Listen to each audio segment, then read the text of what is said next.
મસ્તીમાં આ કાકારે થઈ ગયો ડખો, મારી પાસે લાકડી લઈને દોડ્યા, મારા ભાગવું બહુ મુશ્કેલ પડી ગયું. વિડીયો જોતા તો ખબર પડી જાય. ગુડ મોર્નિંગ અને જય માતાજી. સવારમાં મારો R15 લઈને છૂટા સ્ટેરિંગે નીકળી ગયો વાડી તરફ. આવીને સીધું જ આપણે કર્યું ઝટકા મશીન ચાલુ, કેમ કે ગઈકાલે ભૂલાઈ ગયું. આ બાજુ હેડા પડોશી અંકલે બનાવી મસ્ત મજાની ચા, પણ હું તો ઘરેથી ઠપકારીને આવ્યો. અને મિત્રો અત્યારે આ ખેતરની અંદર મારે પાવર ટીલર દ્વારા આંકવાનું છે. હાલો તો મારું કામ કરી દો, ચાલુ.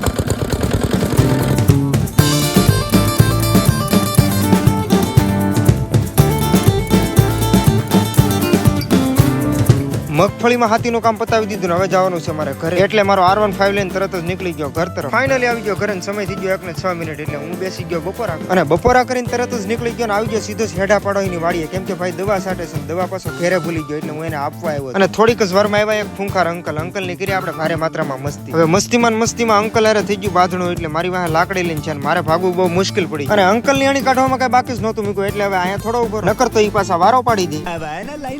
અને પાછો આવી ગયો ઘરે. મિની બ્લોગ અહીંયા પૂરો, જરાક ફોલો કરી નાખજો.